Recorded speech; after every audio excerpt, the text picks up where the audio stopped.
ठीक है, अभी क्या कर लेते हैं, डीजी चैप्टर खत्म कर लेते हैं।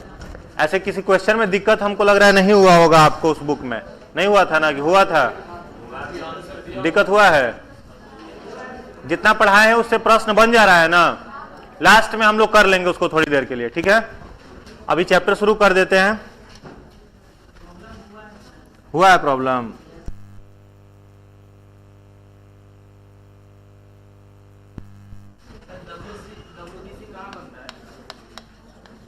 सब बोन मैरो में, सब कुछ बोन मैरो में। हाँ, आपको जो नोट्स मिला था उस नोट्स को आप लोग शायद पढ़ नहीं रहे घर पे, पढ़िएगा तो कोई दिक्कत नहीं आएगा, कहीं का भी क्वेश्चन आएगा सब आप सॉल्व कर लीजिएगा। हेडिंग बना लीजिए, हेल्थ एंड डिजीज।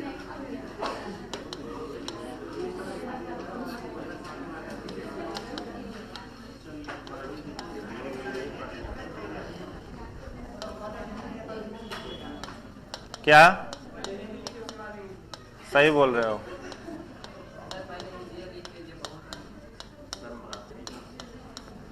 हेडिंग बना लीजिए, स्वास्थ्य एवं रोग, हेल्थ एंड डिजीज।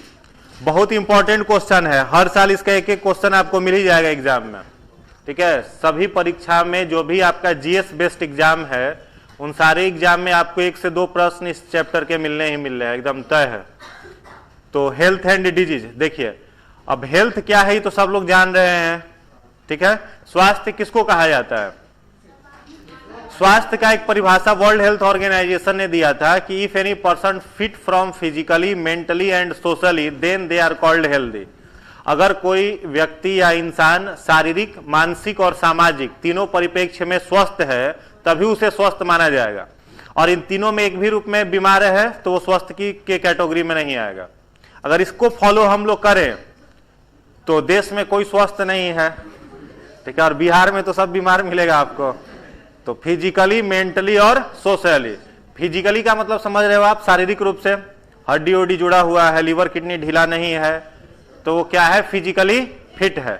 मेंटली माने मानसिक तौर पे, दिमाग से सही सलामत हो, ऐसा नहीं कि उसका एक पेच ढक है, ढीला है उसका, तो एंजाइटीज उसको है, डिप्रेशन में रह रहा हो, है ना, तनाव में जी रहा हो, चिंता से घिरा हुआ हो, परेशानी से घिरा हुआ हो, तो विद्यार्थी तो कभी खुश हो ही नहीं सकता है, ठीक है। तो सब विद्यार्थी क्या हो जाएगा, बीमार की श्रेणी में आ जाएगा। तो मेंटली मतलब होता है मानसिक रूप से। मानसिक का मतलब ये नहीं कि जो पागल है वही मानसिक रोगी है, मानसिक का मतलब जो डिप्रेशन में भी है वो भी क्या है, मानसिक रोगी है। कई लोगों को समस्या होती है ओवर थिंकिंग की, आज के समय में स्टाइल बन गया है, फैशन बन गया है। पूछो क्या कोई दिक्कत तुमको, तो यार ओवर थिंकिंग करते हैं। ये होता नहीं, कहने में अच्छा लगता है कि हम भी ओवर थिंकिंग के शिकार है, तो ये लोग कहने का फैशन अपना लिया। तो ओवर थिंकिंग भी क्या है, एक मानसिक बीमारी है, सही में मानसिक बीमारी है, इससे दूर रहने का प्रयास करना चाहिए। और ये ओवर थिंकिंग का मामला सबसे ज्यादा कब हावी हो जाता है, जब आप अकेले में रहेंगे। अकेले में रहेंगे तो आलतू फालतू विचार आएगा जो आपके लिए जरूरी भी नहीं है। एक हम बुक पढ़ रहे थे, एक नोवेल पढ़ रहे थे, उसमें राइटर का नाम अभी हम भूल रहे हैं, उसमें उन्होंने लिखा था कि आप 1 घंटा अकेले में बैठिए और 1 घंटा तक आपके दिमाग में जितने विचार आ रहे हैं उसको लिखते जाइए, पेज पर लिखते जाइए, और बाद में जब आप उसको पढ़िएगा तो उसमें 90% से ज्यादा जो थॉट होंगे वो अनयूजफुल होंगे, आपके लिए उसकी कोई उपयोगिता नहीं है, फिर भी आपके वो दिमाग में आ रहा है। अब दिमाग में आ रहा है, अब ओवर थिंकिंग कर रहे हो तो दिमाग इतना थक जाता है कि नया कोई काम ही नहीं कर पाता। तो ये सब क्या है, दिमागी बीमारी है। बिहार में पहले डिप्रेशन एंजाइटी नहीं होता था, बिहारी दूसरे को डिप्रेशन दे देता था। लेकिन अब आप मान लीजिए घर पे जाइए, घर पे जाकर पापा हम डिप्रेशन में जी रहे हैं, तो लाठी उठा के सोट देंगे, कहेंगे तोरा नया कौन बीमारी हो गया डिप्रेशन। माने ये कोई बीमारी अपने बिहार में माना ही नहीं जाता है कि डिप्रेशन भी कोई बीमारी है, अलग अलग कारणों से आता है, आप लोग परिचित हैं उन कारणों से। तो डिप्रेशन जो है कैसी बीमारी है, मानसिक रोग है। उसके बाद फिजिकली समझ गए, शारीरिक, मेंटली, मानसिक, और तीसरा होता है सोशियली, सामाजिक रूप से। जो दिमाग से सही हो, फिजिकली सही हो, वो सामाजिक रूप से जरूर बीमार होगा। माने सामाजिक रूप से कहने का मतलब सोसाइटी में उसका कोई बुराई नहीं करता हो, उसका कोई निंदा नहीं करता हो। अब जैसे मान लो आप अपने फ्लैट से बाहर निकले और मोहल्ला का बच्चा सब कहने लगे देखो चप्पल चोर है, चप्पल चोराता है, तो किस रूप में बीमार हो गए, सामाजिक रूप में बीमार हो गए। बचवा सब चप्पल चोर कह रहा है, घर में झगड़ा हुआ तो छोटा भाई बहन पकड़ के थूर देता है। तो किस रूप में बीमार हो? सामाजिक रूप में बीमार हो। तो तीनों परिप्रेक्ष्य में ये प्रश्न पूछा हुआ है, आप बनाइए, घटना चक्र हमको लग रहा है उसमें भी मिल जाएगा। निम्नलिखित में से किनको किनको स्वास्थ्य के कैटेगरी में रखा गया है? तो तीन चीजों को, शारीरिक, मानसिक और सामाजिक, फिजिकल, मेंटल और सोशल, जो तीनों रूप में स्वस्थ है उसी को स्वस्थ मानेंगे। ये हेल्थ हो गया। अब इस यही हेल्थ बीमारी में कब कन्वर्ट हो जाएगा? अलग अलग कारणों से। तो मेनली आपके सिलेबस में जो है दो प्रकार का डिजीज हम लोगों को पढ़ना है, वायरस से होने वाली बीमारी और बैक्टीरिया से होने वाली बीमारी। ऐसे हम लोग और भी पढ़ेंगे, प्रोटोजोआ का भी पढ़ेंगे, वर्म्स का भी पढ़ेंगे, फंगस का भी पढ़ेंगे, लेकिन ज्यादातर जो बीमारियां होती है वो किन से होती हैं? बैक्टीरिया से और वायरस से। अगर आपसे पूछा जाए कि वायरस से होने वाले 10 बीमारियों का नाम बताओ, आप में से कितने लोग बताने में सक्षम हैं? पूछे अगर आपसे कि वायरस से होने वाली, विषाणु जिसको हिंदी में कहते हैं, 10 बीमारियों का नाम बताइए, कितने लोग बता सकते हैं? कोई नहीं? 10 को बीमारी का नाम नहीं बता सकते हो? 5 बता सकते हैं? सोच लो दिमाग में, आधा मिनट में तो सोचिए लोगे। आधा मिनट बहुत है, 30 सेकेंड। ऐसे ही आप लोग का दिमाग हेलीकॉप्टर जिसमें चलता है, सोचिए फटाफट। नहीं याद आ रहा है? अच्छा, मान लो आपसे पूछे कॉलरा एक रोग है जिसको हैजा कहते हैं, बैक्टीरिया से होता है कि वायरस से? कितने लोग वायरस के फेवर में है? वायरस से होता है। कॉलरा वायरस से होता है, कितने लोग कह रहे हैं? अब लजा गया, सब बोलिए नहीं रहा है। और वायरस बैक्टीरिया से कितने लोग कह रहे हैं? कॉलरा बैक्टीरिया से। अब बाकी लोग नोटा बटन दबाइएगा, किसी को वोट नहीं दीजिए। या तो बैक्टीरिया में बोलो या वायरस में, कुछ हाथे नहीं उठा रहा है। वायरस में कितने लोग? वायरस से होता है कॉलरा, चलो इतने लोग। और बैक्टीरिया से जो नहीं उठाया दोनों में उसको समझ लेना। हाँ, अच्छा, कंफ्यूज है।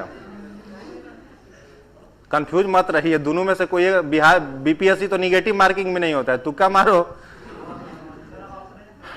तो इस तरह का भी प्रश्न खूब पूछता है, किसी बीमारी का नाम दे देगा और बीमारी का नाम देकर के क्या पूछेगा? उसका कॉजेटिव एजेंट कौन है, बैक्टीरिया है या वायरस है? अगर बैक्टीरिया है तो कौन सा बैक्टीरिया है? तो जैसे कॉलरा होता है, यह बैक्टीरिया से होने वाली बीमारी है, ठीक है। माइकोबैक्टीरियम कॉलेरी इसका कॉजेटिव एजेंट है। तो पूछ देगा कि कॉलरा किससे होगा? तो बैक्टीरिया से। कौन से बैक्टीरिया से? तो माइकोबैक्टीरियम कॉलेरी। किससे कम्युनिकेट होगा? तो संक्रमित पानी के माध्यम से कम्युनिकेट होने वाली इकलौता बीमारी यही है, कॉलरा, ठीक है। तो कॉलरा हो जाएगा, हैजा हो जाएगा, पानी से कम्युनिकेट होगा। पूछ देगा किस अंग को प्रभावित करता है? तो छोटी आंत को प्रभावित करेगा, स्मॉल इंटेस्टाइन को। तो डिजीज से 4 प्रकार के क्वेश्चन बनते हैं। हाँ, और भोजन से भी होता है, और ये केवल संक्रमित पानी से। जैसे अब मान लो इससे क्वेश्चन क्या क्या बनेगा। पहला क्वेश्चन बनेगा कि निम्नलिखित में से कौन बीमारी बैक्टीरिया या वायरस से होगी, या प्रोटोजोआ या फंगस से होगी। दूसरा क्वेश्चन बनेगा उसका पॉजिटिव एजेंट का नाम बताइए। और तीसरा प्रश्न बनेगा किस अंग को प्रभावित करेगा। चौथा क्वेश्चन बनेगा कि उसका वैक्सीन या टीका अवेलेबल है कि नहीं है तो कौन सा टीका है और किस वैज्ञानिक ने खोजा था, ठीक है। तो इतने तरह के क्वेश्चन इस चैप्टर से बनते हैं। तो सबसे पहले इसमें आप हेल्थ की परिभाषा लिख लीजिए, क्या होता है हेल्थ। हेल्थ लिखिएगा according to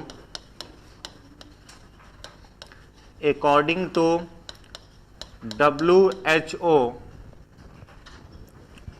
if any person fit from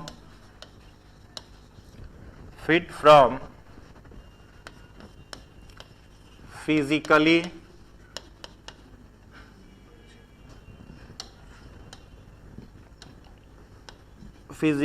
mentally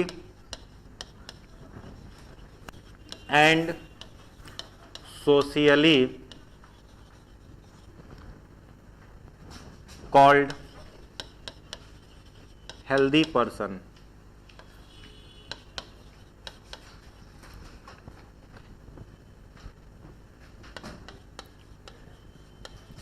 Hindi वाले लोग लिख लेंगे, अगर कोई व्यक्ति शारीरिक,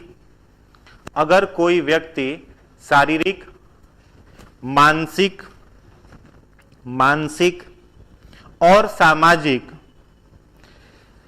शारीरिक, मानसिक और सामाजिक तीनों रूपों में स्वस्थ स्वस्थ है तब उसे स्वास्थ्य कहेंगे, तब उसे स्वास्थ्य कहेंगे। शारीरिक, मानसिक और सामाजिक तीनों रूप में स्वस्थ होना चाहिए। फिर डिजीज किसको कहोगे? रोग। डिजीज में लिखिएगा it is the uncomfortable stage of body in which some organ and organ system does not work properly। Hindi वाले लोग लिखेंगे शरीर की अनकंफर्टेबल को हिंदी में क्या बोलेंगे जी? आरामदायक, कष्टकारक। हाँ, शरीर की कष्टकारी अवस्था जिसमें शरीर का कोई अंग एवं अंग तंत्र कार्य न करे रोग कहलाता है। अब देखो डिजीज को कितने भागों में बांटा गया है? 2 भागों में। एक होता है, पहला होता है कॉन्जेनाइटल डिजीज और दूसरा होता है एक्वायर्ड डिजीज। पहला कॉन्जेनाइटल, दूसरा एक्वायर्ड। एक्वायर्ड डिजीज को 2 भागों में और बांट सकते हैं, क्रॉनिक डिजीज और एक्यूट डिजीज। क्रॉनिक डिजीज और एक्यूट डिजीज, ठीक है, लिख लीजिए इसको। हिंदी वाले लोग लिख लेंगे कॉन्जेनाइटल को बोलते हैं जन्मजात रोग और एक्वायर्ड को बोलते हैं उपार्जित रोग।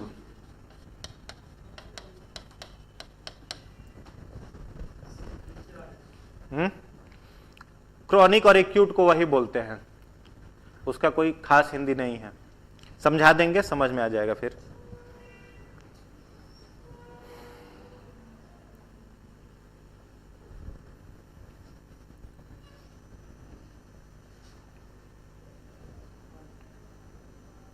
हो गया?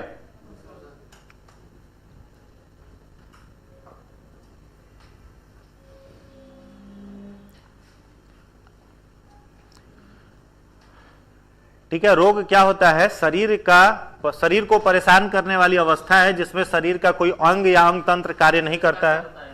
किसका? एक्यूट और क्रॉनिक समझा रहे हैं, उसका कुछ हिंदी है नहीं, वही होगा। देखो डिजीज मतलब रोग हो गया। पहला तरह का बीमारी क्या होता है? कॉन्जेनाइटल, यानी वैसे रोग जो किसी में क्या हो, जन्म के साथ हो। तो इससे भी प्रश्न आपको पूछ सकता है। तो जन्म के साथ होने वाली बीमारी जो होती है, पैदा होने के साथ किसी इंडिविजुअल में दिखाई देगी वो रोग, तो उसका बेस्ट एग्जाम्पल आपका हो जाएगा, इसका लिख लीजिएगा, 2 एग्जाम्पल है। पहला लिख लीजिएगा cleft lips and palate, cleft lips and palate. दूसरा लिखिएगा dimple across vertebral column, dimple across vertebral column, ये पहला डिजीज, ये दूसरा डिजीज। और तीसरा एक डिजीज लिख लीजिएगा SMA, severe muscular atrophy, SMA। 3 प्रकार की बीमारी है जो कॉन्जेनाइटल की श्रेणी में आती है, जन्मजात रोग। इसका हिंदी, बीमारियों का हिंदी चाहिए, अंग्रेजी में लिखो, समझा देते हैं, समझ में आएगा आपको। अब बीमारी का नाम बुखार को फीवर कहते हैं, अब उतना शुद्ध हिंदी कहां से ले आए हैं? Severe muscular atrophy, severe muscular atrophy, हाँ स्पाइनल मस्कुलर एट्रोपी भी हो जाएगा। हाँ पैलेट, चलिए हो गया।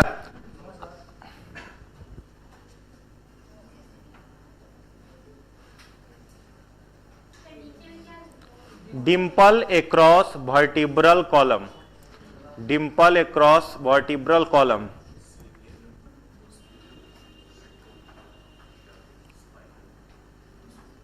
हो गया। देखिए कॉन्जेनाइटल में जो बीमारी लिखा हुआ है क्लैप्ट लिप्स एंड पैलेट, कई सारे बच्चों को देखोगे ना, जन्म लेता है तो उसका लिप्स क्लैप्ट रहता है, माने बीच में कटा हुआ रहेगा और फिर चढ़ा हुआ रहता है। टंग भी जो होता है कई लोगों का क्लैप्ट होता है, तो आवाज उन लोगों का सही नहीं निकलता है, बोलने में तकलीफ होती है, तो वही बीमारी है क्लैप्ट लिप्स एंड पैलेट। हाथ की हथेली जो होगी वो सिकुड़ी हुई रहती है, श्रिंक रहती है। समझ में आ गया? हाँ जन्मजात रोग है ये, जन्म के साथ, हाँ जन्म के साथ ही रहेगा। हाँ बिल्कुल हो सकता है, किसी ना किसी जनरेशन में वो रहा होगा। मेनली कॉन्जेनाइटल जो डिजीज होगा ना वो जेनेटिकल डिसऑर्डर में ही आता है। हाँ नहीं पोलियो नहीं होगा, पोलियो जन्मजात रोग नहीं है। हाँ नहीं जन्मजात वो भी नहीं, वो जन्म के बाद किसी ना किसी जनरेशन में होगा, इसीलिए ना कल जेनेटिक्स खत्म कर दिए पहले। उसके बाद क्या होगा? डिम्पल्स एक्रॉस वर्टिब्रल कॉलम, यानी जो रीढ़ की हड्डी होगी उस रीढ़ की हड्डी के चारों ओर क्या बना रहेगा? डिम्पल। जैसे मान लो ये रीढ़ की हड्डी है तो इसके चारों बगल इस तरीके से गड्ढे जैसी संरचना होगी, तो चलने में उन लोगों को दिक्कत होता है, सीधे खड़े नहीं हो पाते हैं। तो ये हो गया डिम्पल्स एक्रॉस वर्टिब्रल कॉलम, ये भी जन्मजात ही है। और SMA जो है सीवियर मस्कुलर एट्रोफी, ये न्यूरॉन की समस्या है। इसमें जो बच्चा जन्म लेता है उसका नर्वस सिस्टम प्रॉपर काम नहीं कर पाता, और जब वो बड़ा भी हो जाता है तो वो खड़ा होकर के चल नहीं सकता है, ढंग से बात नहीं कर सकता है, इवन बैठ भी नहीं सकता है, वो लेटा हुआ ही रहेगा। और मुश्किल से 2 से 3 साल जाते जाते उसकी डेथ भी हो जाती है, 3 साल 4 साल जाते जाते उसकी मृत्यु हो जाती है।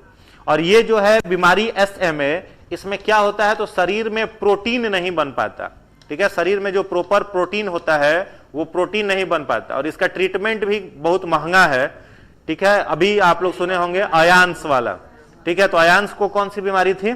यही था, SMA डिजीज था।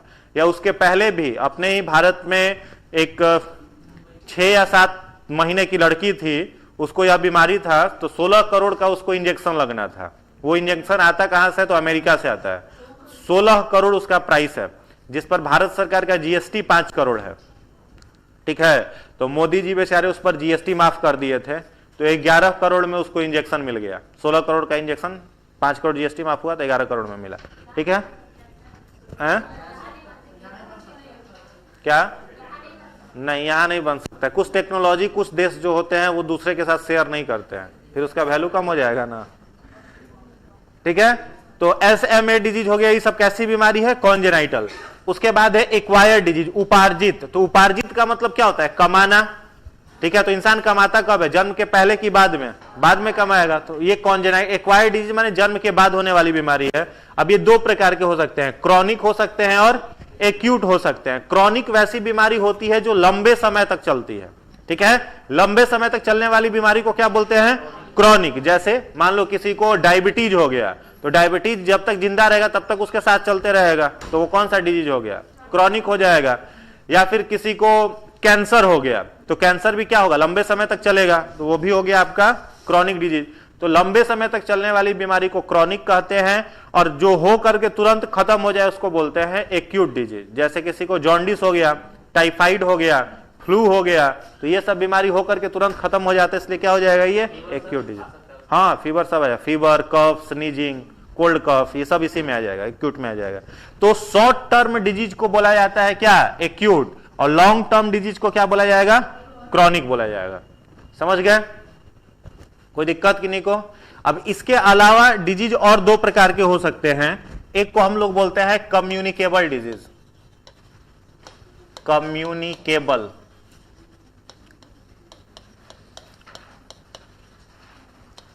हिंदी में इसको बोलेंगे संक्रामक रोग, संक्रामक रोग, कम्युनिकेबल डिजीज। लिखिएगा इसमें the disease which is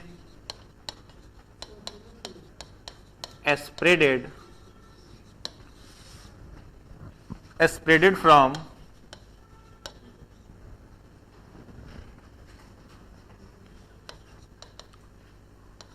unhealthy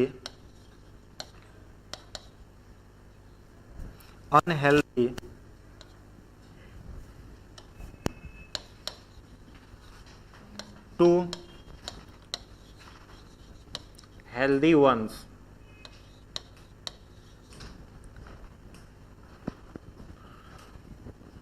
called communicable disease. ठीक है, वैसे रोग जो बीमार व्यक्ति से स्वस्थ व्यक्ति में फैल जाए, हाँ इन्फेक्शियस भी हो सकता है, इसको कम्युनिकेबल या इन्फेक्शियस भी बोल सकते हैं। ठीक है, वैसे रोग जो बीमार व्यक्ति से स्वस्थ व्यक्ति में फैले उनको बोलेंगे संक्रामक रोग। इसका एग्जाम्पल लिख लो। एग्जाम्पल आपका हो जाएगा typhoid, malaria, dengue, TB etcetera. हाँ कोरोना सब हो जाएगा। किसको? कोरोना को डाल दें, छोड़ दो। कोरोना का एक्सपेरिमेंट आप लोग बहुत ज्यादा किए हुए हैं। टाइफाइड, मलेरिया, डेंगू, टीबी, ठीक है, ये सब क्या हो जाएगा? कम्युनिकेबल। हाँ बताएंगे। कम्युनिकेबल, देखो मलेरिया जो होता है ना, ये प्रोटोजोआ से होने वाला बीमारी है और डेंगू वायरस से होने वाला बीमारी है। दोनों का पॉजिटिव एजेंट भी अलग अलग है। Communicable,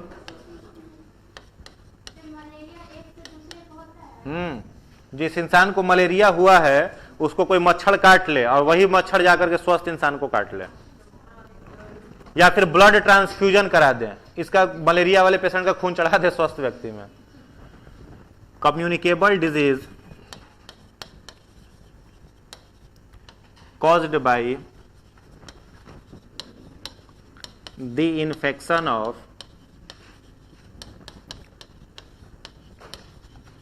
bacteria, virus, fungus, protozoa etcetera. Hindi वाले लोग लिख लीजिए संक्रामक रोग, संक्रामक रोग bacteria, bacteria, virus, virus, fungus, fungus इत्यादि के संक्रमण से फैलता है, इत्यादि के संक्रमण से फैलता है। तो ये एक प्रकार का हो गया कम्युनिकेबल, और दूसरा क्या हो जाएगा? Non communicable. नॉन कम्युनिकेबल, इसको असंक्रामक रोग भी कहेंगे। ठीक है, हिंदी में बोलेंगे इसको असंक्रामक रोग या नॉन इन्फेक्शियस डिजीज। लिखिए ना, it can not be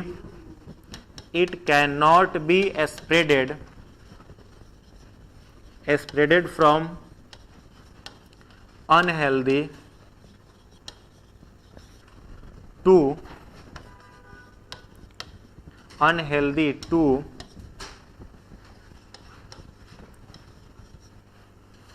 healthy ones. ठीक है, यह बीमार व्यक्ति से स्वस्थ व्यक्ति में, यह बीमार व्यक्ति से स्वस्थ व्यक्ति में नहीं फैलता। एग्जाम्पल में लिख लीजिए, heart disorder, heart disorder, diabetes, यह बीमार व्यक्ति से स्वस्थ व्यक्ति में नहीं फैलता। ब्लड प्रेशर,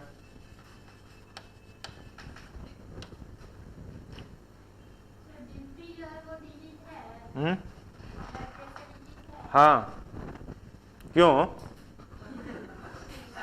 क्यों क्यों डिजीज है? बस है डिजीज। डॉक्टर विद्वान डॉक्टर होंगे। किसका? इसका। यह बीमार व्यक्ति से स्वस्थ व्यक्ति में नहीं फैलता है, यह बीमार व्यक्ति से स्वस्थ व्यक्ति में नहीं फैलता है। हो गया? अच्छा, एड्स को अगर आपसे पूछा जाए, एड्स जो है वो कम्युनिकेबल है कि नॉन कम्युनिकेबल है? कम्युनिकेबल है, कम्युनिकेबल है।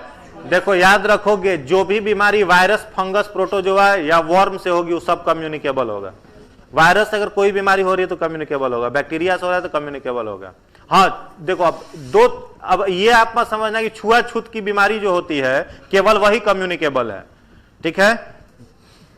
छुआछूत की बीमारी भी कम्युनिकेबल की श्रेणी में आती है, लेकिन उसको हम लोग केवल कम्युनिकेबल नहीं कहेंगे जो केवल छुआछूत से नहीं फैलता। जैसे एड्स छुआछूत से नहीं फैलता, साथ में खाने से नहीं फैलता, वो किस चीज से फैलेगा? ब्लड ट्रांसफ्यूजन से फैलेगा, सेक्सुअल इंटरकोर्स से फैलेगा, या इन्फेक्टेड नीडल सिरिंज के माध्यम से फैलेगा, लेकिन फैलता है वो बीमारी, इसलिए वो भी कम्युनिकेबल ही है।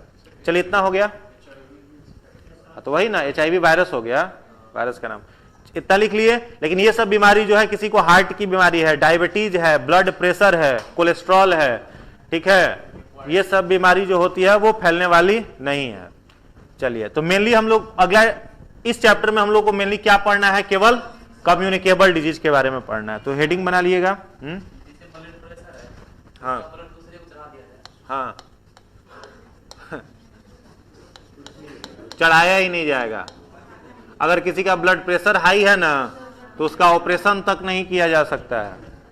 किसी का ब्लड प्रेशर अगर नॉर्मल नहीं है, किसी का मान लो हाथ पैर टूट गया, सर्जरी करना है, और उसका बीपी बढ़ा हुआ है तो सर्जरी को रोक के रखा जाएगा जब तक वो उसका बीपी नॉर्मल नहीं हो जाएगा, उसके बाद ही सर्जरी होगा। तो कैसे चढ़ा देंगे?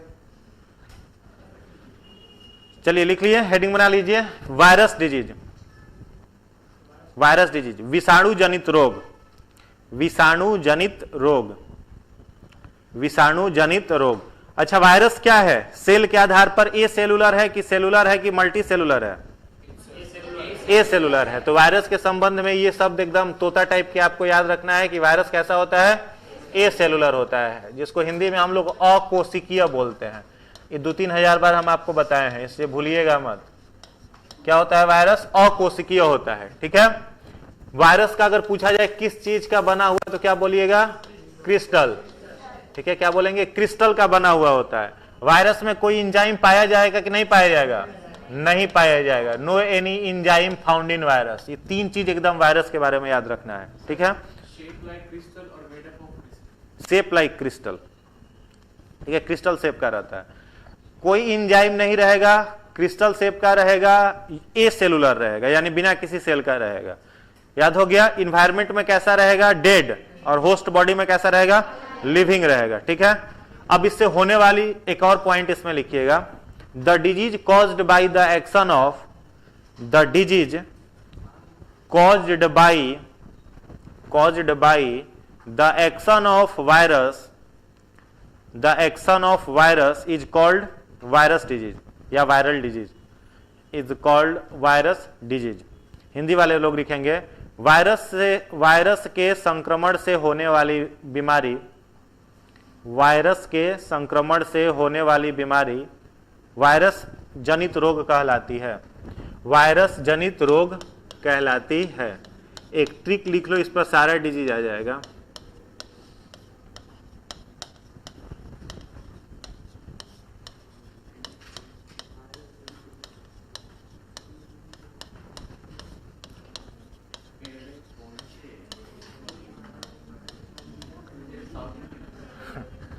एडे, पोइसे, छोग, खटरा, हिम, हरे, ठीक है? जितना वायरस से होने वाला बीमारी है सब आ गया इसमें। ए स्टैंड फॉर एड्स, डे से डेंगू, पो से पोलियो, ई से इन्फ्लुएंजा,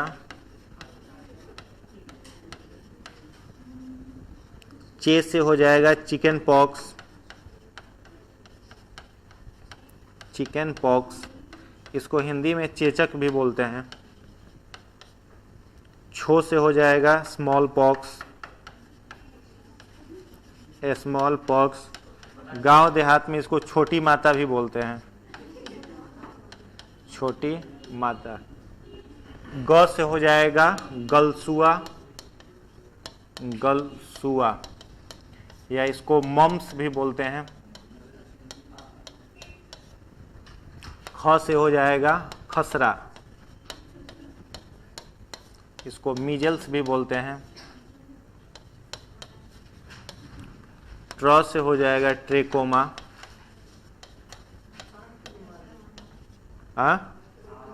आँख का बीमारी है। ही से हो जाएगा हिपेटाइटिस। म से हो जाएगा मेनिंजाइटिस।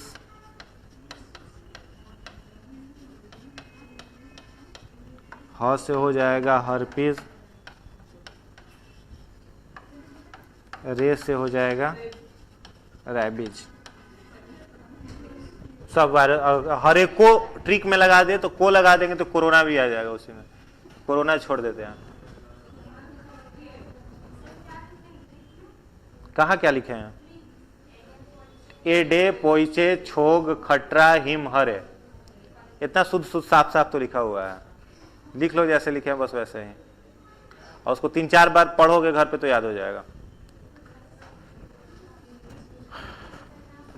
ई याद रहेगा तो वायरस से जो भी बीमारी होती है वो आपको दिमाग में रहेगा कि इस बीमारी वायरस का है।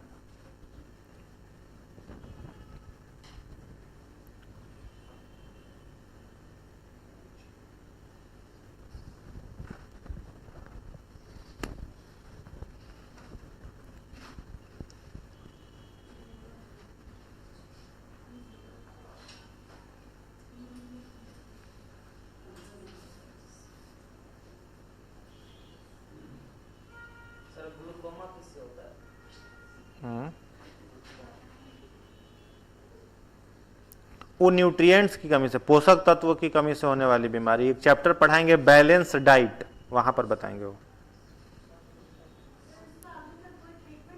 किसका ट्रीटमेंट होगा ही, कैसे नहीं होगा? नहीं है, कैसे पता चला नहीं है? अभी सब बताएंगे, टोटल पढ़ाएंगे, अभी एक एक का सबका लिखवाना है।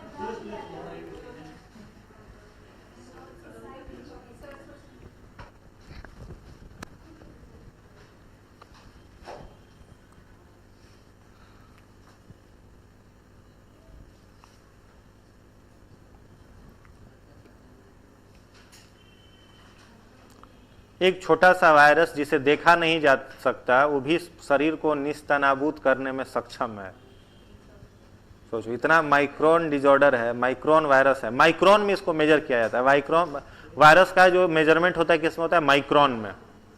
इतना माइक्रोन होने के बावजूद भी शरीर को पूरा खत्म कर सकता है। बैक्टीरिया भी इसी श्रेणी का है, देखा नहीं जा सकता, इनविजिबल है, फिर भी। कौन? हाँ, बॉडी वीक हो, सब वायरस या सब बैक्टीरिया।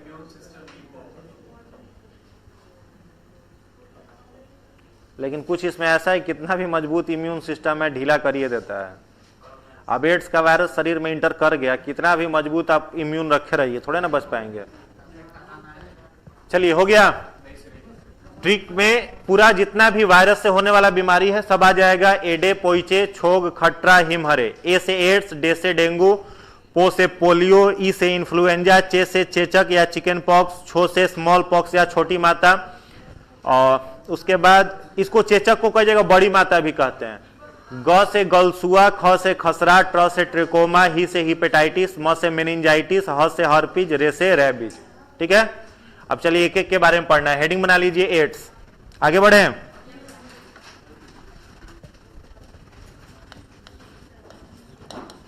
हेडिंग बना लो एड्स। लिखिएगा, it stands for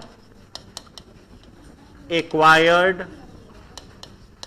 immuno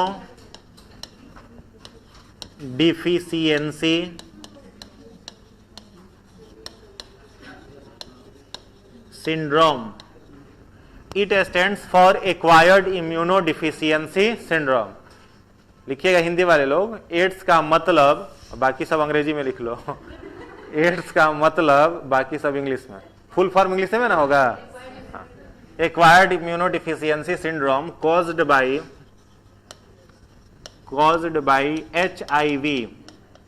HIV bracket में लिखिएगा ह्यूमन इम्यूनोडिफिशियंसी। हाँ यो मतलब है human immunodeficiency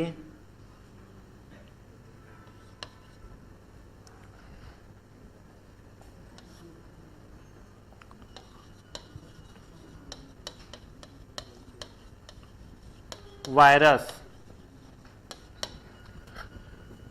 it stands for acquired immunodeficiency syndrome caused by HIV। अगला पॉइंट लिखिएगा HIV। मतलब नहीं, फुल फॉर्म है, फुल फॉर्म ही होता है, उसको हिंदी में अब कैसे बदले? फुल फॉर्म वही ना होगा जी। जैसे HIV का फुल फॉर्म क्या लिखे, हिंदी में कैसे लिख दें इसको? HIV बिलोंग्स फ्रॉम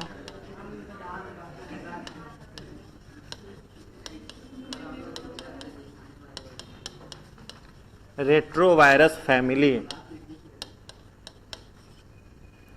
देयर, ऐसा कुछ नहीं, इंग्लिश में पढ़े तो इंग्लिश में, हिंदी नहीं लिखवाते हैं। देयर जेनेटिक मटेरियल इज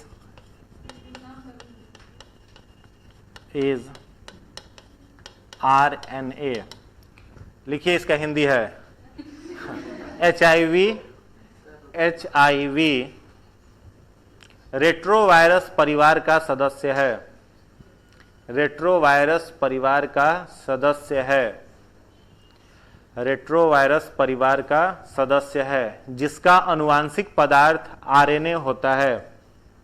जिसका अनुवांशिक पदार्थ RNA होता है। ठीक है, एड्स जो हो गया किस वायरस के फैमिली का है? रेट्रोवायरस। तो आपको हम पिछले दिन भी बताए थे कि रेट्रोवायरस का दो हो जाएगा, एक TMV और दूसरा HIV। तो TMV किस में होता है? मनुष्य में कि तंबाकू में? तंबाकू के पौधे में होता है। और HIV ह्यूमन का है। देखो ये एड्स का जो डेफिनेशन लिखा हुआ है ना, उसके संक्रमण के ही आधार पे है। ए मतलब लिखा हुआ है एक्वायर्ड। अभी एक्वायर्ड को हम लोगों ने बताया जन्म के पहले की बाद में? बाद में। तो एक्वायर्ड मतलब हो जाएगा उपार्जित, यानी यह हमेशा कब होगा? जन्म के बाद। इम्यून का मतलब होता है WBC। यह किसको प्रभावित करता है? WBC को। इसलिए इम्यून। और डिफिशियंसी का मतलब होता है घटाना, कम करना। और सिंड्रोम का मतलब होता है फैक्टर या कारक। वह कारक जो मनुष्य के WBC को घटा दे और जन्म के बाद हो, उसी को एड्स कहते हैं। और इसका जो वायरस है उसका नाम रखा गया है HIV, क्योंकि HIV में H स्टैंड्स फॉर ह्यूमन। यह बीमारी केवल किसको प्रभावित करती है? ह्यूमन को। जानवरों में नहीं होता, केवल ह्यूमन में होता है। और उसके इम्यून को घटाने वाला वायरस है, इसलिए HIV stands for human immuno deficiency virus. वो कहा गया था, उसका वैज्ञानिक प्रमाण नहीं मिला कि किसी एनिमल से आया था, लेकिन वैज्ञानिक प्रमाण नहीं है उसका। HIV किस परिवार का सदस्य है? रेट्रोवायरस। कई जगह पर रेट्रोवायरस को रियो वायरस फैमिली भी लिखा जाएगा, तो कंफ्यूज मत हो गया। रियो वायरस, REO वायरस, तो एक ही बात है, रेट्रोवायरस या रियो वायरस। देयर जेनेटिक मटेरियल क्या हो जाएगा? RNA। तो दो वायरस का जेनेटिक मटेरियल RNA होता है, TMV का और दूसरा HIV का। बाकी सबका जेनेटिक मटेरियल, हम लोग का जेनेटिक मटेरियल क्या है? DNA है। पौधों का क्या होता है? DNA होता है। और इसका आनुवांशिक पदार्थ होता है RNA। TMV एक वायरस है, इसका पूरा नाम है tobacco mosaic virus. Tobacco mosaic virus, ये तंबाकू के पौधे में लगता है। चलिए अगला पॉइंट लिखिएगा इसमें।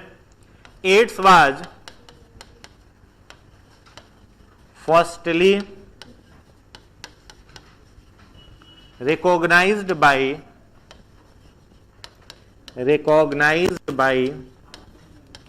Center for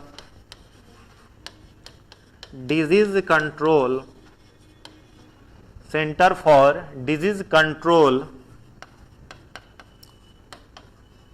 and prevention, bracket में लिखिएगा CDC इन 1981। हिंदी वाले लोग लिखेंगे एड्स के बारे में सबसे पहले, एड्स के बारे में सबसे पहले पता, एड्स के बारे में सबसे पहले पता centre for disease control and prevention, पूरा लिख लो यहां से, centre for disease control and prevention CDC ने लगाया, CDC ने लगाया 1981 में।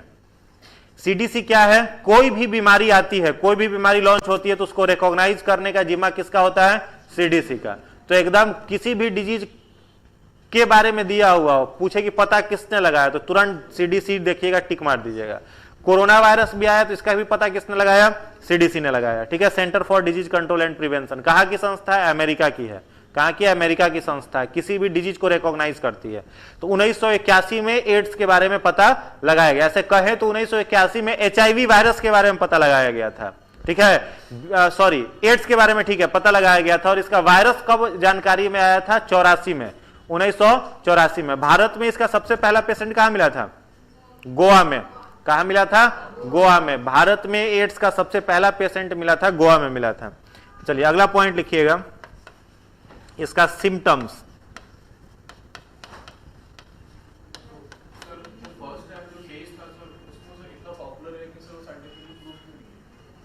फर्स्ट के जो भारत में गोवा में मिला था, ऐसे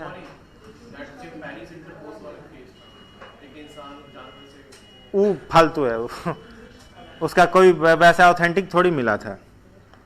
अब जैसे कोरोना चमगादड़ से हवा उड़ा दिया, क्या गारंटी चमगादड़ से निकला था? कुछ मिला उसका प्रमाण? कहा गया ना कि चमगादड़ का मांस खाया सब तो मिल गया, उसी से कोरोना वायरस, लेकिन अभी तक कोई प्रमाण नहीं है उसका कि चमगादड़ से हुआ। वैसे ही इसके साथ भी है। सिम्टम्स में हाँ, वर्ल्ड में नहीं, इस दिमाग से स्किप कर रहे हैं, थोड़ा सा अटपटांग देश का नाम है, पढ़ाते पढ़ाते याद आ जाएगा तो बता देंगे। सिम्टम्स में लिखिएगा इसमें blurred vision, blurred vision, weak immune,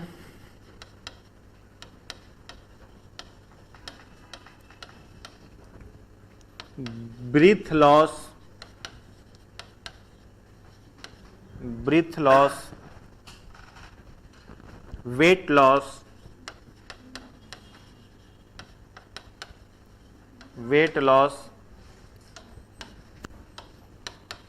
etcetera.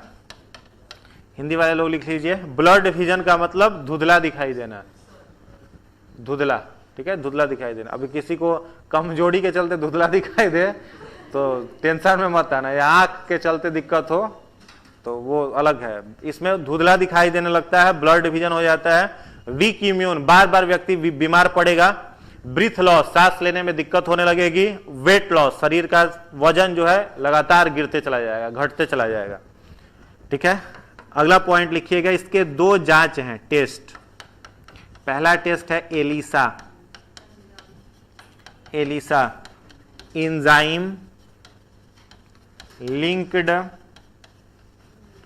Immuno जॉर्बेंट assay, enzyme linked immunosorbent assay, इसका हिंदी मत पूछना। दूसरा PCR polymerase chain reaction,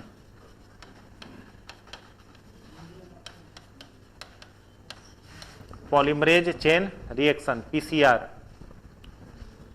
mainly आपके परीक्षा में पूछता है तो टेस्ट में एलिसा ही पूछता है, PCR नहीं पूछता। जॉर्बेंट, SORBENT।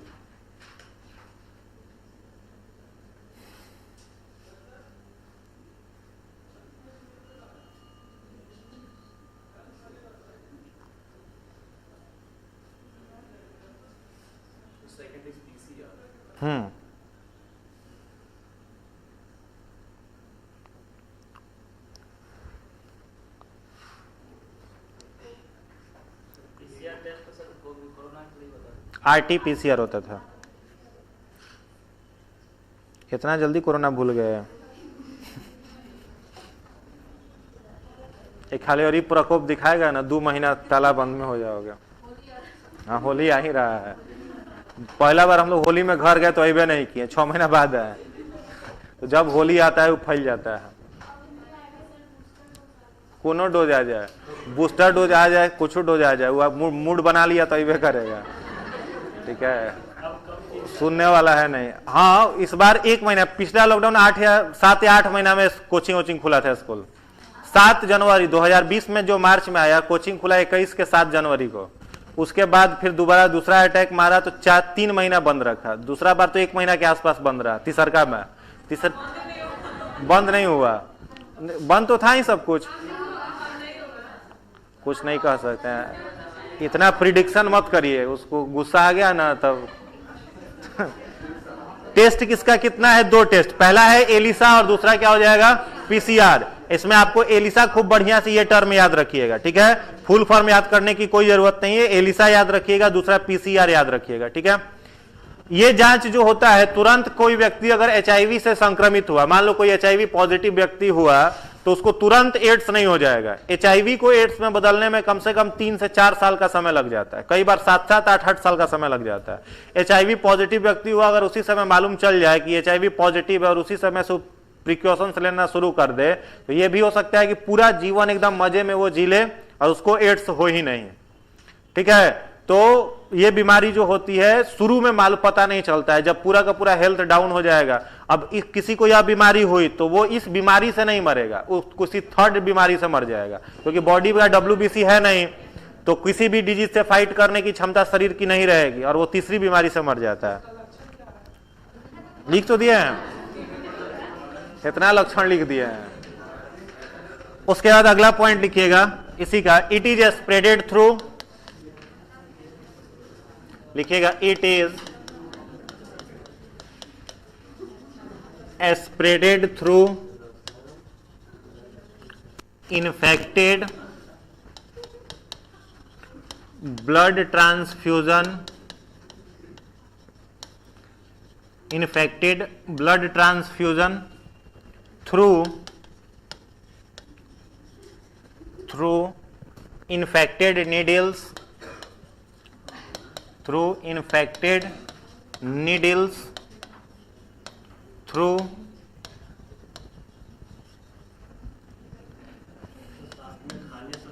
नहीं, sexual intercourse with infected person,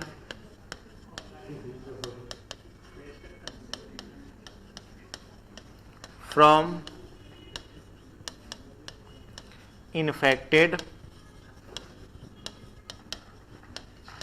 mother to their fetus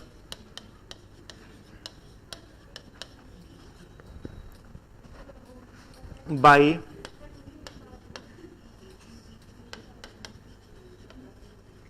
breast feeding.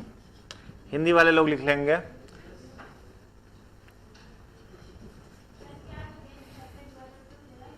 Foetus, FOETUS, foetus through breast feeding.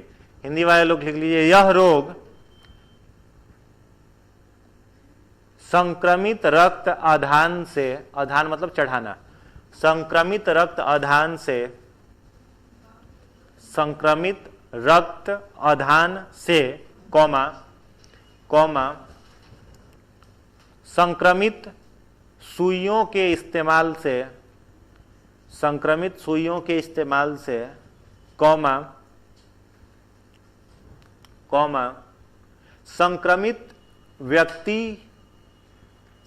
व्यक्ति के साथ, संक्रमित व्यक्ति के साथ जनन द्वारा एवं संक्रमित मां से उसके संतान में, संक्रमित मां से उसके संतान में, संक्रमित मां से उसके संतान में दुग्धपान द्वारा फैलता है, दुग्धपान द्वारा फैलता है, ठीक है। देखो ये वाला पॉइंट जो जितना भी लिखा हुआ है, इसी से यह वायरस कम्युनिकेट होता है। पहला क्या हो गया, ब्लड ट्रांसफ्यूजन, किसी को ब्लड चढ़ाया जाए और संक्रमित व्यक्ति का ब्लड चढ़ा दिया गया, या फिर कोई संक्रमित व्यक्ति है उसका हाथ पैर कटा हुआ है, ठीक है, और उसके उस रक्त के संपर्क में किसी स्वस्थ व्यक्ति का हाथ पैर कटा हुआ आ जाए, माने दोनों का ब्लड फ्यूज कर जाए, तो यह बीमारी जो होगी वो कम्युनिकेट कर जाएगी। थ्रू इन्फेक्टेड नीडल्स, नीडल्स और सिरिंज से भी फैलता है। नीडल और सिरिंज समझ में आता है, नीडल जो सुई रहता है और सिरिंज जो पूरा प्लास्टिक वाला रहता है। कई वो गांव देहात का जो बोक्का डॉक्टर सब होता है, उस नीडलवा चेंज कर देगा, सिरिंजवा वही रख देता है और एक के सिरिंज से 3-4 लोगों में घोप देता है वो, तो उसी में सिरिंज में भी कई बार ब्लड आ जाता है, ठीक है, तो वहां से भी फैलता है। इन्फेक्टेड सिरिंज और नीडल के भी माध्यम से फैलता है। तो इसलिए कभी भी सुई वही लगवाइए तो देखिए कि सामने रैपर फाड़ रहा है कि नहीं फाड़ रहा है, उसके बाद ही इस्तेमाल करवाना चाहिए। या फिर सलून में जाने पर ब्लड, वो जो ब्लेड जो होता है उसको चेंज एकदम ध्यान से करवा देना चाहिए। गांव में पहले क्या होता था, जो नाऊ सब आता था घर में दाढ़ी उड़ी बनाने के लिए, ब्लेड वाला नहीं उस्तूरा बोलते थे उसको, पत्थर पर पिजाता था और उससे दाढ़ी वगैरह बना देता था, ठीक है। तो सब सबसे ज्यादा हिपेटाइटिस बीमारी सबसे ज्यादा नाऊ सब फैलाया था, ठीक है। वो ब्लेड के जगह पर उस्तूरा को पत्थर पर रगड़ रगड़ के दाढ़ी बाल बनाता था, तो वो सब चीज ध्यान देना चाहिए, वहां पे हो गया। या फिर संक्रमित मां से उसके संतान में यह बीमारी हो सकती है ब्रेस्ट फीडिंग के दौरान। तो जन्म के पहले संक्रमित मां से उसके बच्चे को खतरा नहीं है। कब खतरा होता है, जन्म के बाद, ब्रेस्ट फीडिंग के द्वारा। जन्म के पहले हो जाता है तब तो कॉन्जेनाइटल में इसको रख देते हैं, तो जन्म के बाद होता है ब्रेस्ट फीडिंग द्वारा। इसलिए डॉक्टर लोग क्या कहता है, मां अगर संक्रमित है तो बच्चे को बचाया जा सकता है। हाँ, पहले नहीं होता है, बचाया जा सकता है, वो मेडिसिन वगैरह सब कुछ डेवलप है। संक्रमित, इसका कोई टीका अवेलेबल नहीं है। ART टीका इसके लिए स्पेसिफिक नहीं है, वो WBC को बूस्ट करने के लिए दे दिया जाता है बस, स्पेसिफिक इसका कोई वैक्सीन नहीं है ना। हाँ, खतरा तो हम बोल ही रहे हैं, चांस है, लेकिन डॉक्टर उसको प्रिकॉशन में रख सकता है, बचा सकता है, ठीक। जन्म के पहले, कभी जन्म के पहले नहीं होगा, उसको बचा लेता है, मालूम चल जाए तो। जन्म के बाद, चलो विवाद का मुद्दा इसको मत बनाओ, ठीक है। दूसरा डिजीज, ये परीक्षा में नहीं पूछेगा। वर्ल्ड एड्स डे पूछ सकता है, कब मनाया जाता है, 1 दिसंबर, याद रखिएगा, वर्ल्ड एड्स डे 1 दिसंबर को मनाया जाता है। वर्ल्ड एड्स डे कब हो जाएगा, 1 दिसंबर, लिख लीजिएगा, याद नहीं होगा तो। नहीं, बचने होने का चांस है। चलिए डेंगू में लिखिएगा, कॉज्ड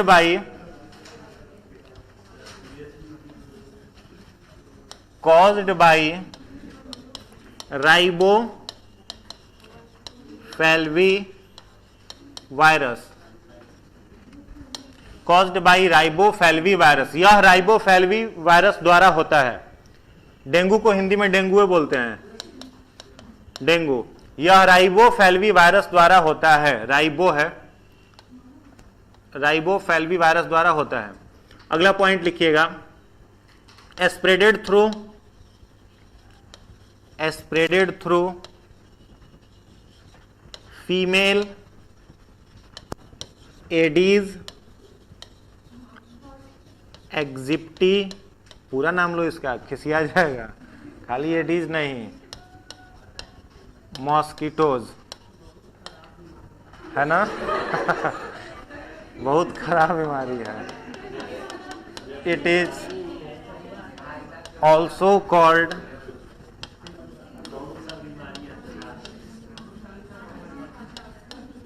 बेचारा भुक्त तो भोगी होगा इसलिए बोल रहा है, परेशान हुआ होगा कभी तो हुआ है ना। हाँ, बहुत खतरनाक है।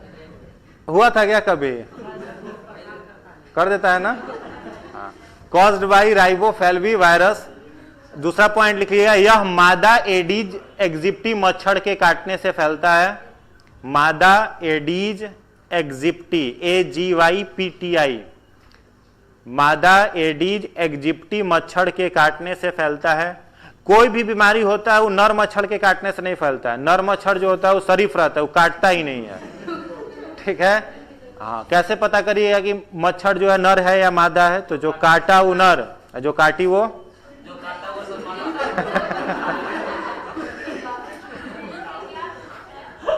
नर। जो मच्छर काट रही है वो मादा ही है, रहा है नहीं होता है। नर मच्छर जो होता है वो जो फूल का नेक्टर रहता है ना, पॉलेन, परागण, उस पर जाकर के वो रहता है, वो नहीं काटता है।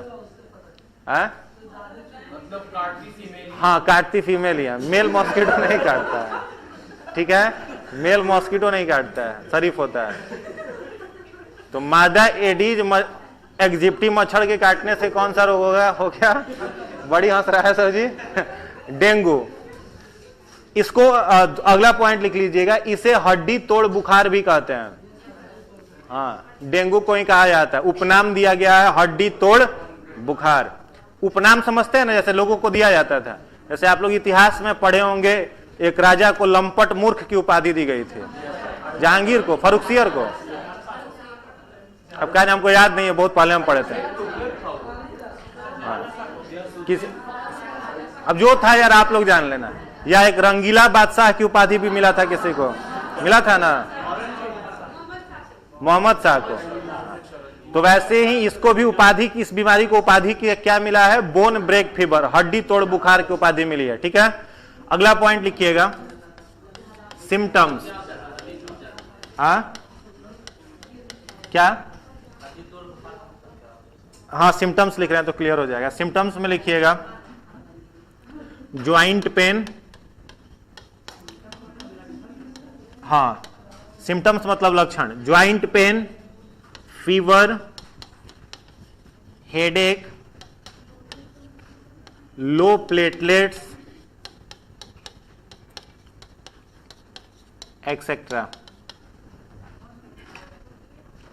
सिम्टम्स लिख लो सब। सिर दर्द लिख लीजिए, जोड़ों में दर्द, बुखार, लो प्लेटलेट्स,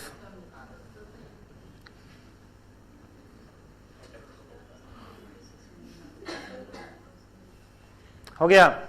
देखिए, वायरस का नाम याद हो गया, क्लास में ही वायरस का नाम याद कर लीजिए, नहीं घर पर जाकर रट्टा मारना पड़े। राइबोफेल्वी वायरस, राइबोफेल्वी वायरस, ठीक है? कई जगह उल्टा लिख देता है, पहले फेल्वी लिख देता है तब राइबो लिख देता है, तो कंफ्यूज मत होइएगा, एक ही बात है। राइबोफेल्वी वायरस फैलेगा किस चीज से? मादा एडीज एग्जिप्टी मच्छर के काटने से। कई जगह पर अब कंफ्यूज करने के लिए आपको क्या देता है? मादा एडीज एग्जिप्टी ना लिख करके लिख देगा क्यूलेक्स फैटिगन्स। तो एक और बुखार होता है मच्छर के काटने से, जिसको बोलते हैं चिकुनगुनिया, नाम सुने हैं? तो चिकुनगुनिया वायरस जो है, बीमारी जो है, उसका वायरस का नाम चिकुनगुनिया वायरस ही है। वो लिख ही लो, अगला हेडिंग बना लो चिकुनगुनिया, वो लिख लो, भूलना नहीं है उसको भी हल्के में नहीं लेना है। चिकुनगुनिया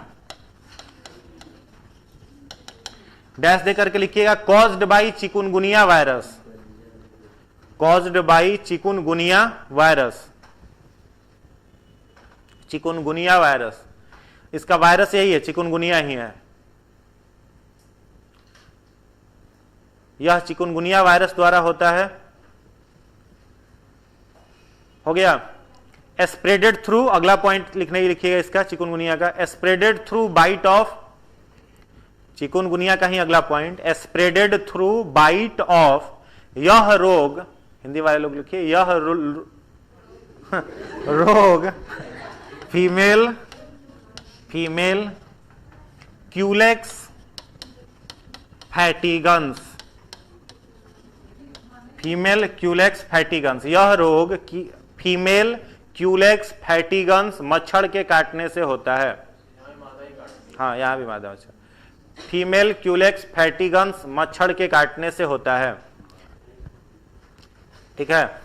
चिकुनगुनिया का और डेंगू का सिम्टम एक ही है, कॉमन सिम्टम है, बस एक अंतर हो जाएगा, चिकुनगुनिया में ज्वाइंट पेन नहीं रहता है और डेंगू में ज्वाइंट पेन रहता है, बाकी दोनों का सिम्टम कॉमन है, ठीक है? मेन मच्छर का नाम आपको याद रखना है, दोनों का दो अलग अलग मच्छर है।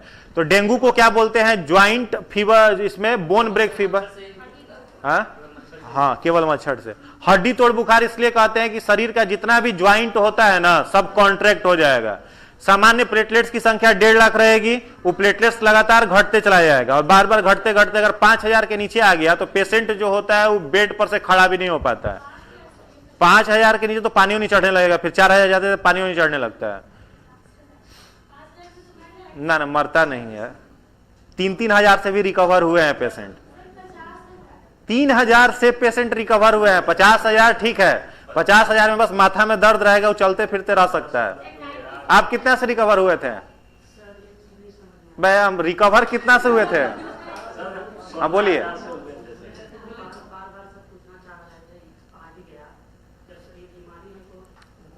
अच्छा हाँ हाँ बोलिए बोलिए। हाँ बकरी के दूध में बहुत वैलिड क्वेश्चन है जी, लेकिन जबरदस्त है, इस पर रिसर्च करके आएंगे हम अगले दिन। ठीक है, कुछ ऐसा न्यूट्रिएंट्स उसमें होता होगा जरूर। ठीक है, दूध में जो प्रोटीन होता है ना, वो कुछ प्रोटीन, देखो प्लेटलेट्स बढ़ाने का 2 ही उपाय था जो मेडिकल साइंस में आया था, वो भी आयुष मंत्रालय ने दिया था। एक बकरी का दूध और दूसरा पपीता का पत्ता। अब कीवी वो जो शहर के लोग हैं ना, उन लोगों के लिए आर्टिफिशियल दे दिया गया था। बहुत प्लेटलेट्स को प्रमोट नहीं करता है, उसमें तो विटामिन सी होता है। कीवी में कौन सा विटामिन होता है? सी। तो बहुत ज्यादा प्लेटलेट्स पर काम नहीं करता। ज्यादा जो बोले बकरिया का दूध, वो जबरदस्त काम करता है। पपीता का पत्ता और गिलोय करता है। गांधी जी बकरी का ही दूध पीते थे। आज घर पर जाइए तो पिताजी को कहिए कि कहो को बढ़िया नस्ल का बकरी द्वार पर बना जाए। ठीक है, एकदम फर्स्ट अटेम्प्ट में बीपीएससी टॉपर बनोगे, सब लोग का रिजल्ट हो जाएगा। कि फॉर्मूला बाहर नहीं बताने का, बस अपने बीच रखिएगा। उसमें हम देख के आएंगे कुछ ऐसा पोषक तत्व होता होगा जरूर जो प्लेटलेट्स पर काम करता है। राइबोफ्लेविन, हाँ राइबोफ्लेविन हो गया, विटामिन वो होता होगा। ठीक है, चलिए क्वेश्चन, इन्फेक्टेड पर्सन के कम से क्या HIV? नहीं, कम से HIV नहीं होगा।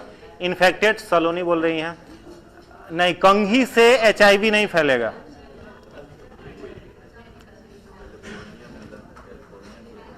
एक भी नहीं याद है। अच्छा, कैलिफोर्निया, हाँ पहला पेशेंट कैलिफोर्निया में मिला था।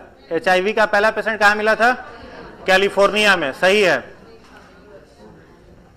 ठीक है, पहला पेशेंट कैलिफोर्निया में मिला था। तो चिकुनगुनिया का वायरस का मच्छर कौन सा हो गया? फीमेल क्यूलेक्स फैटिगन, उसको लिख लीजिएगा। कैलिफोर्निया में पहला पेशेंट मिला था, इंपॉर्टेंट है। चलो इसमें कोई दिक्कत नहीं। ज्वाइंट पेन, फीवर, हेडेक, लो प्लेटलेट्स, डेंगू में हो गया। कोना दुनिया में हो जी, हाँ। और वर्ल्ड एड्स डे भी लिख लेना, 1 दिसंबर। नेक्स्ट लिखिएगा polio. Polio caused by polio myelitis, caused by polio myelitis virus. यह रोग पोलियो माइलिटिस वायरस से होता है। यह रोग पोलियो माइलिटिस वायरस से होता है। पोलियो माइलिटिस वायरस से होता है। अगला पॉइंट लिखिएगा, इट इफेक्ट्स ऑन CNS। यह केंद्रीय तंत्रिका तंत्र को प्रभावित करता है। यह केंद्रीय तंत्रिका तंत्र को प्रभावित करता है। CNS से आप लोग परिचित हैं? ब्रेन और स्पाइनल कॉर्ड दोनों को प्रभावित करेगा। अगला पॉइंट लिखिएगा, oral polio drop was invented by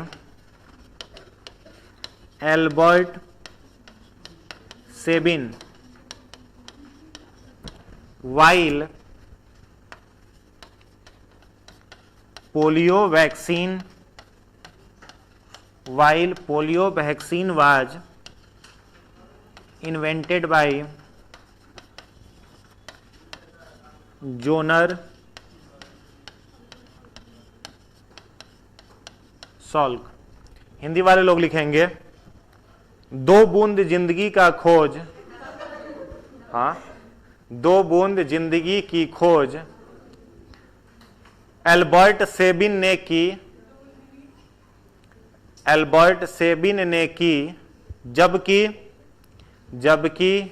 polio के टीके की खोज जोनर सॉल्क ने किया। ठीक है,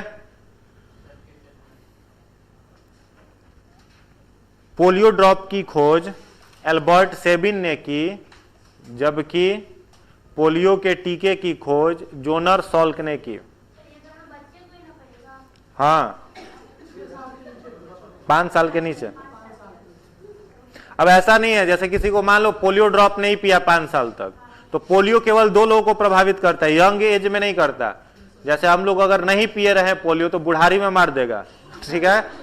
हाँ, तो पोलियो बुढ़ापा में मारता है या फिर एकदम बच्चे में मारता है। तो 5 साल तक के बच्चे को लगातार, आप लोग भी पिए होंगे, घर पर आकर के 2 बूंद पिला के जाता था सब, और दीवाल रंग देता था पूरा, हाँ हाथ में वो लाल रंग का पेंट रखता था, उससे दीवार पर लिख देता था किस डेट को पिलाया जाता था। कान नोचता था, ऐसे कान छुआता था, क्यों? ऐसे एज चेक होता है। अच्छा, छोटा बच्चा कान नहीं छू पाता है ऐसे, वो पता करता है ऐसे ना। हाँ, तो वही जो 2 बूंद जिंदगी की जिसका प्रचार भारत पोलियो मुक्त हो चुका है, याद रखना है। भारत जो है पोलियो मुक्त हो चुका है, लेकिन कुछ दिन पहले रामनाथ कोविंद फिर से प्रचार शुरू किए हैं पोलियो का, और पोलियो ड्रॉप फिर से पिलाया जाने लगा। बीच में बंद कर दिया गया था। इसके ब्रांड एम्बेसडर कुछ दिन तक अमिताभ बच्चन भी थे। आप पिछला क्लास नहीं किए थे ना? तो पूरा शरीर में होता है सीएनएस। ब्रेन और स्पाइनल कॉर्ड वो दोनों सीएनएस का ही पार्ट है। यानी इसका जो पेशेंट होगा ना, इसका बॉडी जो होगा वो पैरालाइज्ड हो जाएगा। इसका सिम्टम्स है, हाँ पैरालाइज्ड, ठीक है। बॉडी जो होगा वो पैरालाइज्ड हो जाएगा। जैसे मान लो 3 साल की उम्र में किसी को पोलियो संक्रमित कर दिया, तो 3 साल में संक्रमित किया, तो मनुष्य का सिमेट्री कैसा है? बाइलेटरल है ना, बीचों बीच काटा है तो 2 बराबर भागों में बटेगा। तो पैरालाइसिस होगा तो किसी एक सिमेट्री को प्रभावित करेगा। तो 3 साल में अगर मान लो पैर को इन्फेक्ट कर दिया, तो पूरा जीवन भर पैर में ग्रोथ नहीं होगा, वैसे ही रह जाएगा, ठीक है। जिस अंग को प्रभावित करेगा उसके ग्रोथ को वो रोक देता है, वही है पोलियो। वायरस का नाम पोलियोमाइलिटिस किसको प्रभावित करेगा? सीएनएस को। ओरल पोलियो ड्रॉप की खोज किसने की? Albert Sabin. और पोलियो वैक्सीन की खोज किसने की? जोनर सॉल्क ने। चलिए नेक्स्ट डिजीज पर आइए। नहीं, सब पैरालाइसिस अलग अलग है। चलिए नेक्स्ट लिखिएगा।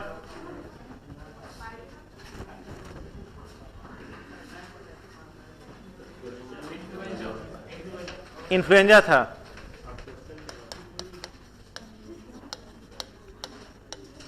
Influenza caused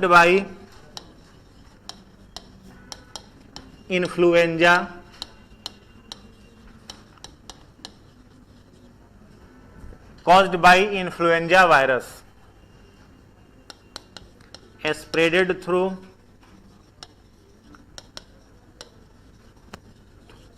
airborne droplets, airborne droplets मतलब हवा के संक्रमण से फैलने वाली बीमारी। पहला पॉइंट लिख लीजिएगा, यह इन्फ्लुएंजा वायरस से होता है। दूसरा पॉइंट में लिख लीजिएगा, यह हवा के संक्रमण से फैलता है। सिम्टम्स में लिख लीजिएगा, लक्षण में headache,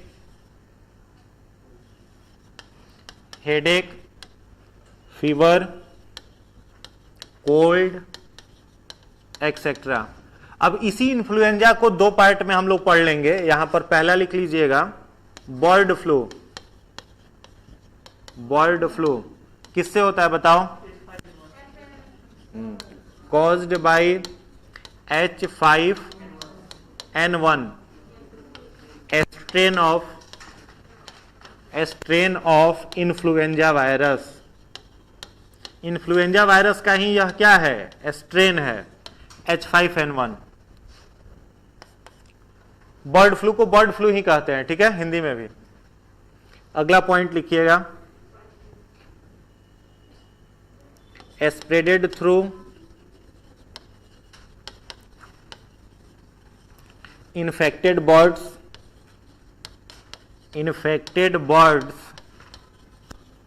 or cooking their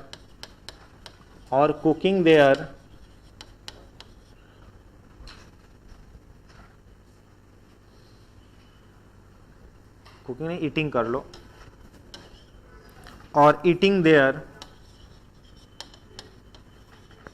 uncooked meet और egg,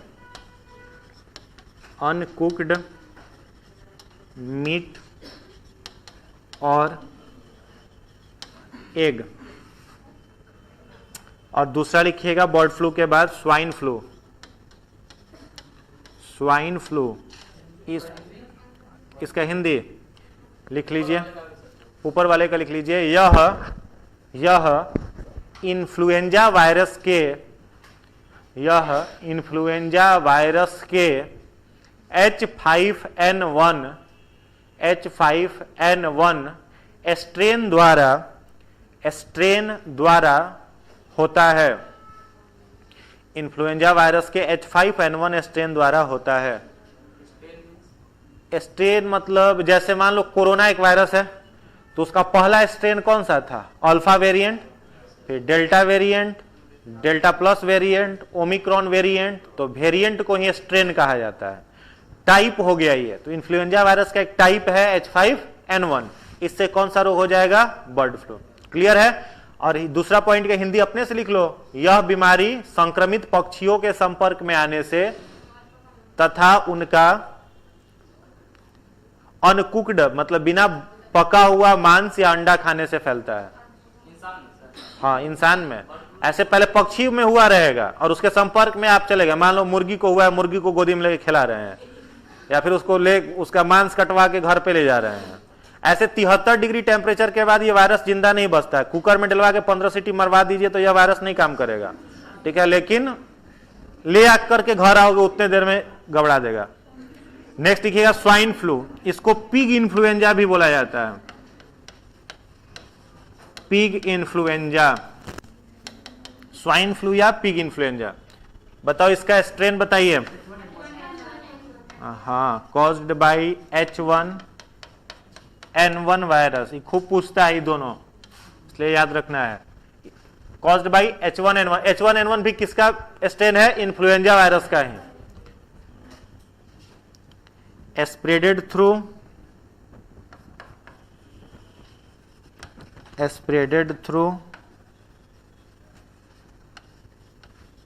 contact with infected pigs। यह बीमारी, हिंदी वाले लोग लिख लीजिए, यह बीमारी H1N1 वायरस से होती है। H1N1 वायरस से होती है तथा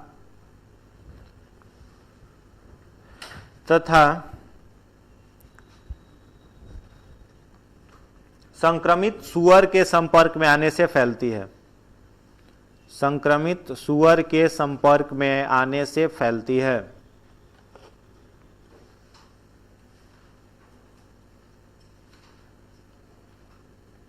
संक्रमित सुअर के संपर्क में आने से फैलती है, ठीक है।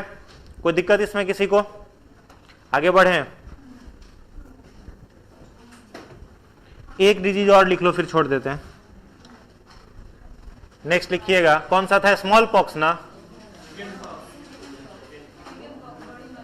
Chicken pox.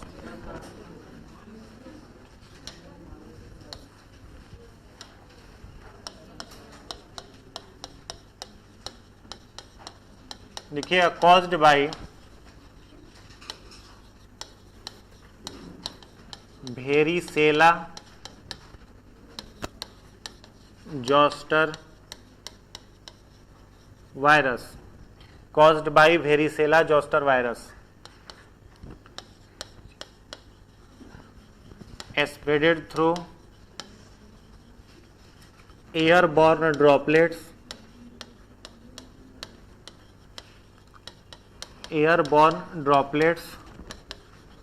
through infected articles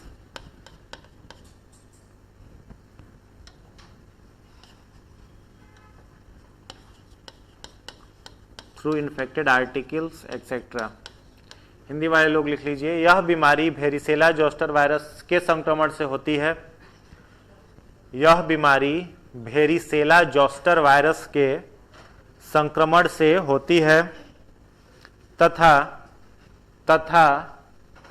हवा के संक्रमण से एवं संक्रमित वस्तुओं के उपयोग से फैलती है।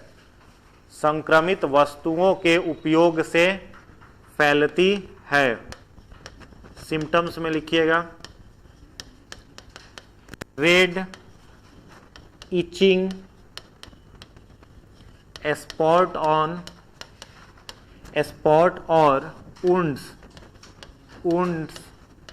on whole body।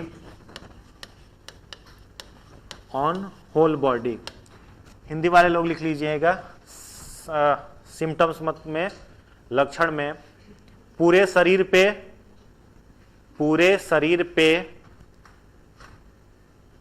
लाल एवं खुजली वाले घाव का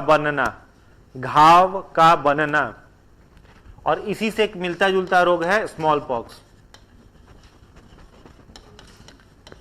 पॉक्स। इसमें लिखिएगा कॉज्ड बाई भेरियोला